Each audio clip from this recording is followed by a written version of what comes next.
Hello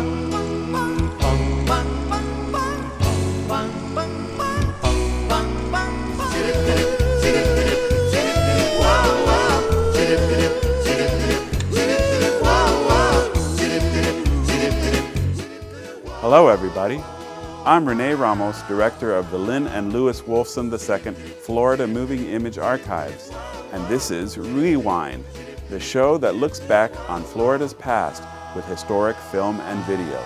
It's time for another trip back into the past, so sit back, relax, and enjoy another episode of Rewind. This is Montage. The Central Conference of American Rabbis will reverse its long-standing ban against the ordination of gay rabbis. Should gays be rabbis? Some South Florida clergy say yes, while others say it's a sin. Let me tell you something, Steve. T. Burhallo gave me permission personally to give you help today, and I'm going to try. Worried nobody's watching our local politicians? Relax. One feisty woman fights City Hall for all of us. And here he is, Dick Tracy Warren Beatty. You've seen all the hype. Now get the real dirt on Dick Tracy, Disney, and a British invasion. Plus, did you really have to drive the Partridge Family bus? 8 questions with Shirley Jones on tonight's Montage. Hello, welcome to Montage. I'm Ed Odell. Is your clergy gay? Chances are, if he or she is, they'd be keeping their private lives in the closet. But as Channel 4's Kelly Craig is here to tell us, some religious leaders could soon be coming out. Absolutely, Ed, and the twist of events couldn't be more timely. Tonight marks the end of Gay Pride Week, orchestrated to raise consciousness and attempt to eliminate discrimination against gays. Ironically, a group of rabbis is on the verge of making revolutionary changes, which could mean allowing gays to be ordained rabbis. But while some clergy want to welcome gays into the fold with open arms, some Orthodox Jews are crying it's a sin. Throughout South Florida, more gays and lesbians find that it is important now to come out of the closet and let people know who we are and that we're here. What do we want? Gay rights! When do we want them? Local gays marching on Washington Avenue demonstrated their strength simply by showing their presence. They chanted for equal rights in housing, social services, and employment. One place they might soon see a change is, surprisingly, in synagogue. At the end of this month, it's a foregone conclusion that the Central Conference of American Rabbis will reverse its long-standing ban against the ordination of gay rabbis. And that's a fairly important step, considering we're a large umbrella organization, the first major religious denomination to do so. Let the day come when we turn to the Lord of peace, when all are a single family doing his will with a perfect heart. Rabbi Brett Goldstein says a positive vote by Reform rabbis will show that their temple is indeed keeping up with the times and not hiding behind tradition. To hide behind the issue and ignore it is really not dealing honestly. And if a religion is worth anything today and not just existing in a vacuum, then it's obliged to confront the issue squarely. In most religions, being gay in itself is considered immoral. So Montage asked Goldstein's congregation if they would feel comfortable with a gay rabbi, an idea received with mixed blessings. It wouldn't matter to me. Doesn't matter. Your sexual preferences. That's your own. It makes no difference whatsoever. I would not, no. I think it's really an unnatural situation, and I just don't feel that it has a place anywhere. I don't see any reason why not. We had a synagogue that was gay in San Francisco. Nobody ever had any problem with it. But some local Orthodox leaders have a big problem with it. One of them is Rabbi Phineas Weberman. It's very obvious that homosexual conduct is prohibited by the Scripture, just as many other forms of conduct that we consider immoral. And we certainly would not have somebody to be a religious leader who is obviously violates some of the important commandments of the Scripture. South Florida gays feeling shut out from mainstream synagogues have formed their own house of worship. The Etz Chaim Temple in North Miami has 175 members, but no rabbi due to cost, not principle. Jesse Monteagudo is the president. We have some special prayers which are relevant to gay people, like the prayer for the end of hiding and the special prayer for people with AIDS, etc. But other than that, we're just like any regular synagogue. More importantly, here, their relationships are recognized. Services don't revolve around family, and nobody tells them they're sinners. Maybe in a perfect world, a gay synagogue would not be necessary, but this is not a perfect world. Another change Goldstein hopes the vote will bring. We don't want gays joining one congregation. And pretty soon, if that happens, we're going to have Jews with certain ideological bents forming another congregation. We're going to be splintered, and we're going to be segregated. What we should be doing is appealing to all peoples with all personal preferences and welcoming them with open arms. I would agree that I object to having a gay temple, a gay synagogue. It's my feeling that people should come to a regular synagogue, no matter what their conduct is. And we invite sinners into the synagogue, and we hope that they'd be inspired to conduct themselves according to the moral code of our Torah. The Orthodox Temple's stand on gay rabbis goes further. Gays and lesbians cannot serve as role models. What the spiritual leader does in his private life is very important, has a very powerful bearing on his effectiveness. And how can he preach to somebody and say, you follow God's commandments, if he himself does not? Well, my role model has nothing to do with sexual preference or sexual orientation. My personal role models and religious role models are based on honest and decent and caring people. Weberman also thinks the move could put children in jeopardy. People trust their children to him. And unfortunately, we found in many churches, some of the pastors were arrested for molesting boys. So a spiritual leader is in a better position to do that. My gut instinct tells me that children are no more jeopardized by being exposed to a gay rabbi than they are to heterosexual rabbis. And while gays have enjoyed some recognition in the reform movement, Monteagudo won't declare another victory until after next week's vote. So far, they accepted our synagogue, they accepted the presence of gay people, but they've been holding back on the rabbis. This will see that they're probably putting their money where their mouth is, so to speak. Interesting, Kelly. Where and when will this vote take place? Vote takes place between the 26th and the 28th by the Reform rabbis up in Seattle, Washington. Do you suppose other organized religions will follow suit if this measure passes? Yeah, well, it's tough to say. I mean, look at other instances. Women in the clergy, for instance. People thought there would never be women rabbis, but now there are. So you never know about these things. That's right. Yeah. Thank you, Kelly. Let me tell you something. Don't be cute, Charlie. I'm not in the mood. Still ahead, one woman seeking justice and... Now that looks like something Madonna might wear. Evidence. desperately seeking Madonna. MiamiDade College has career paths in anything you want to be. What's your story? Be global. Be cutting edge. Be inventive. Be investigative. Be a hero. What do you want to be? Be the best. Be you. Be MDC.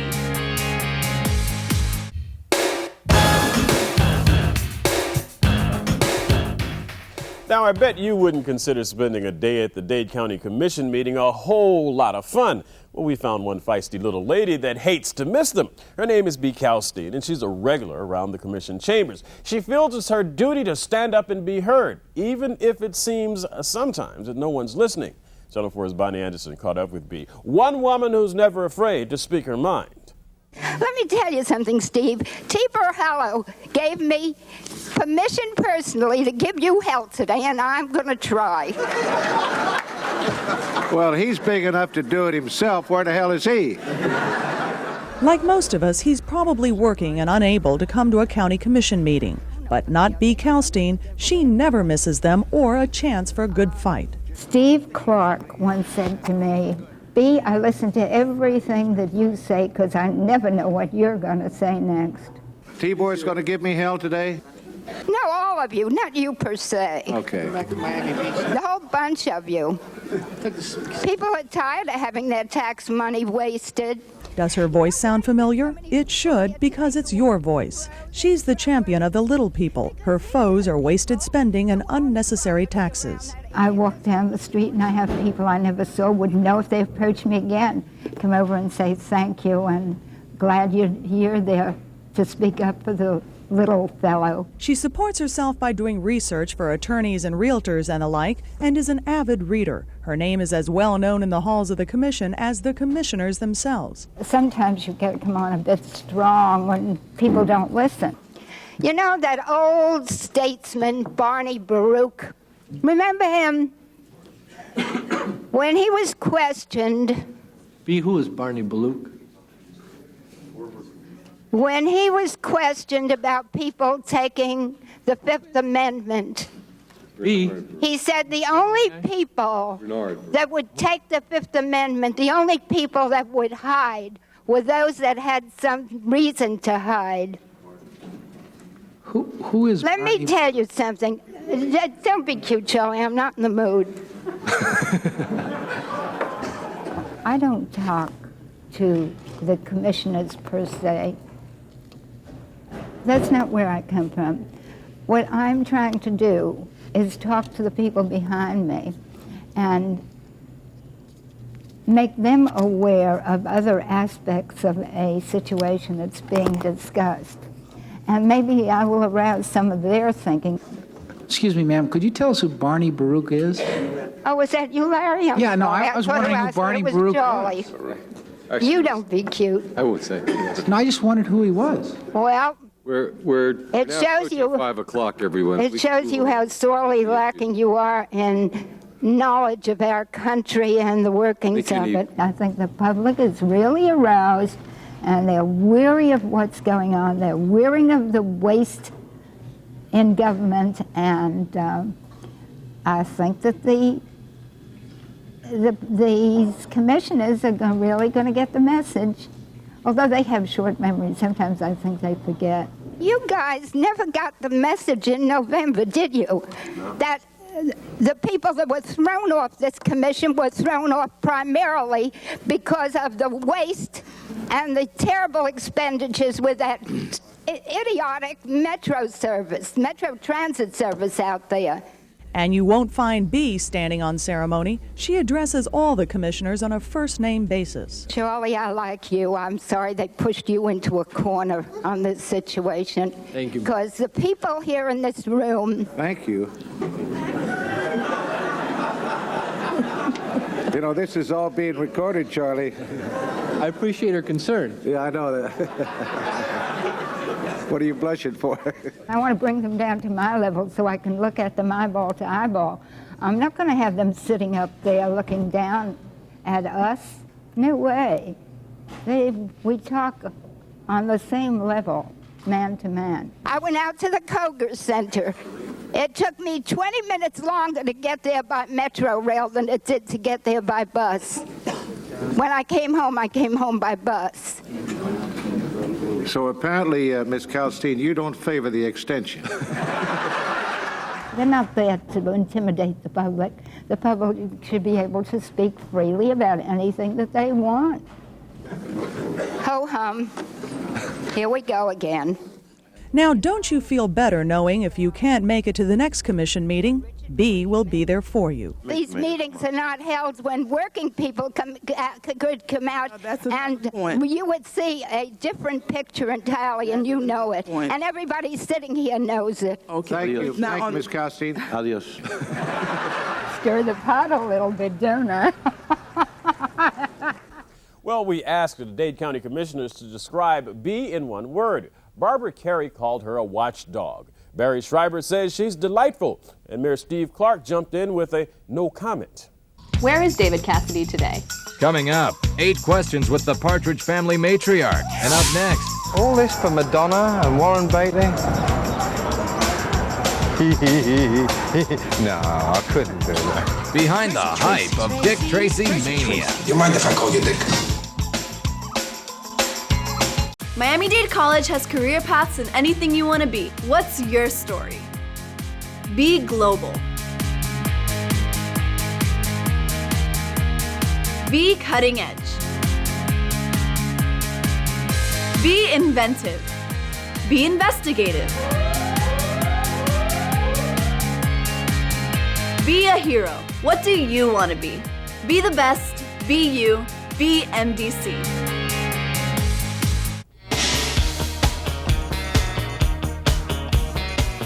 You'd have to have been living under a rock not to have heard about the new movie Dick Tracy. It features some of the biggest names in Hollywood, including Warren Beatty, Al Pacino, Dustin Hoffman, and Madonna. It's no wonder the press has been eating it up, especially when Walt Disney MGM Studios have been doing the catering and footing the bill. But Channel 4's Katrina Daniel went digging for the real dirt on Disney with the help of some foreign friends. You're a good man, Tracy. And I want to do the right thing. Madonna wanted to do the right thing. Warren Beatty wanted to, and so did Disney MGM Studios. The right thing being to make Dick Tracy the most hyped movie this year. That's why 3,000 working press from around the world were invited to the opening. We tagged along with the Brits to see how they'd cover an event in the colonies. I've got to be careful to look professional. I better put the hat on properly. Hi, how are you? Meet Brian Thomas, a familiar face to television viewers in England. He and cameraman John Gilman are covering Dick Tracy for a show called This Morning, Great Britain's version of The Today Show. Warren Beatty's here, Madonna's here, lights, camera, and a lot of action. Come on, let's go and see. As press, we receive preferential treatment, including a Disney employee assigned to each crew.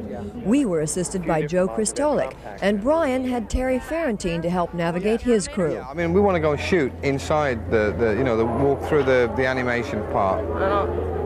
In the attraction part, but you mean where the animators are? Oh, they're not gonna let us. You better come with me. Watch me. Excuse me, darlings. I'm with one of the senior animators here. This is our old friend Mark Henn, who alias Mickey Mouse. Now, there are few more recognizable faces in the world than Mickey, but the British, like the Americans, love a celebrity. So off we went. Come on, Gil, keep up. We stumbled upon the man Americans love to make a deal with. That's Monty Hall from Let's Make a Deal. That's an American show. We even met the real voices behind Mickey and Minnie Mouse. You working hard, you guys? We're hardly working. Oh, I don't know how that is. But the recognizable faces we all came for were walking down the red carpet into the premiere, past a gaggle of press. We'll wait around for hours, and then when the star appears, you've only got maybe 30 seconds to get that shot. Here he is, Dick Tracy, Warren Beatty, Estelle Parsons, Dustin Hoffman, Mumbles. But Brian couldn't leave without finding the one star who was rumored to be there somewhere. Yesterday, meeting Monty Hall was for me personally very gratifying and exciting. However, his show doesn't air in England, so they don't know who he is. His agent said the same thing. What we need is Madonna. Now, somewhere between here and there is the great lady herself. We need to find her. Excuse me, madam. Excuse me. Yes. Hello. Good morning, Mrs. Woman. How are you? Good morning. I'm Brian Thomas from England. Look, for our English viewers, I've got to find Madonna. They'll never forgive me if I go back without her. I don't know. You must know where she is. No, I don't. I wonder if this is someone who knows where Madonna is. Good morning, madam. We're conducting a survey on behalf of British public. We need to know where Madonna is. Have you seen her? Not this morning. She has a virus. Or throat trouble. Yeah. So you take your pick. A press conference solved that mystery. First of all, she's on tour, and she was ordered not to speak by her doctor for 48 hours. So she can't talk now. So, who's that girl? I'm Madonna. You're Madonna? Yes. Okay, we found Madonna. Here, I finally came. Yeah, I like the new hair color. Oh, It yeah, suits you. I dyed it back, yeah. You did? Yeah. Oh, it's wonderful. Now, Madonna, why didn't you show up at the big opening last night? Because I'm like, I don't know, I just, touring. Boy, what a staggering intellect. The press was put up in the brand new Walt Disney World Dolphin Resort, the opening getting almost as much hype as the movie. Fish-like statues around the hotel gave Brian a new purpose in life. If we can't find Madonna, we should also search for the elusive dolphin. There's statues everywhere, but none of them look much like dolphins. I don't know. I think it's supposed to be a blue-tailed sperm whale. Well, the hotel's called the Dolphin, but it doesn't look like a dolphin to me, does it? No, what's your guess? Looks like Looks like a goldfish. What kind of fish are those supposed to be on the statue over there? I don't know. They're weird. They're Yeah. supposed to be dolphins. Yeah. They are? Yeah. Do they look like dolphins to you? No. They look like regular fish. Meanwhile, the press pool was jockeying for position at the big celebrity cement dunk. Part of our job is the media crush, you know, getting in there with another couple of hundred camera crews and trying to get the shot that's going to keep your audience happy. It wasn't bad enough Dustin Hoffman's son walked across his dad's signature. Dustin himself tripped into Warren Beatty's fresh cement. And when we last saw Brian, our bombastic Brit was still desperately seeking Madonna. Do you know where she is? No. We're trying to find her. I don't know what you really, I don't know. Do you think she wants breakfast? I see so. I hope he's given up by now. Well, our next actress is no stranger to Hollywood herself. Shirley Jones won an Oscar for her performance in Elmer Gantry. She sang on Broadway in South Pacific and Oklahoma, but you probably remember her as the head of the Partridge Family. She now hosts the Matinee Classics on the American Movie Classics cable network. So without further ado, here's 8 questions with Shirley Jones. Name your children. David Cassidy is my stepson. Sean Cassidy is my oldest son. Patrick Cassidy is my middle son, and Ryan Cassidy is my youngest son. Did you really have to drive the Partridge Family bus? Oh, yes. Yes, I really did. And I really kind of had to learn because I learned how to drive on a hydromatic shift. So I'd never driven a gear shift, and certainly not one that was in the floor and an old bus. And it was fun. And I learned well. Who do people mistake you for? Oh, everybody. Anybody with the name of Shirley and anybody that has short blonde hair. What keeps Shirley Jones young? Attitude. Describe Susan Day in 3 words. Beautiful, talented, and bright. Where is David Cassidy today? David Cassidy is living in California, is alive and well, so to speak. Has 2 motion pictures about to come out and just signed a new record contract with Enigma Records. Was there any Partridge kid that really needed a spanking? Danny Bonaducci every now and then, and he got it. Are you squeaky clean, partially polluted, or down and dirty? Well, partially polluted. We'll make you happy. MiamiDade College has career paths in anything you want to be. What's your story? Be global. Be cutting edge. Be inventive. Be investigative. Be a hero. What do you want to be? Be the best. Be you. Be MDC. Now it's time to give you a chance to tell us what you think about anything you've seen on this show. The only way we can hear from you is if you call us at Montage Talkback at 1-900-246-TALK. That's 1-900-246-TALK. Each call costs 95 cents. We'll air your comments on next week's show. Now that's all the time we have for this week's Montage. In keeping with Dick Tracy Mania, we're giving you the last word on who your favorite cartoon character is. Until next week, enjoy having the last word. I'm Ed Odell. Good night. My favorite comic strip? That would have to be Foxtrot. I suppose the answer you're expecting is Dick Tracy. Kathy. Ziggy. Garfield. Garfield? Yeah, Garfield is funny. How come, why do you like Garfield? He's like me. Like fat and lousy and yeah, all like that. Probably Betty Boop. I'd say Superman. Dick Tracy. Why Dick Tracy? I don't know, because we just went and saw the movie. Comic strip, I'd have to say The Far Side. I'd have to say Garfield. I like Marmaduke. Luann. For now, Dick Tracy. Calvin? I'd say Batman. Dewsbury. I don't even like comics. Not even you know one? that? Uh-huh. Not even one? Not even one. That's about it for this edition of Rewind. Just time to remind you that Rewind features historical film and video from the Lynn and Lewis Wolfson II Florida Moving Image Archives. To see more from the Wolfson Archives collections, visit our website, wolfsonarchives.org. You can search the archives catalog and watch video online. And be sure to connect to our YouTube channel, where you will find hundreds of carefully curated clips, or link to the Wolfson Archives Facebook page to keep up with our busy calendar of historical happenings. Until next time, I'm Rene Ramos. Thanks for watching.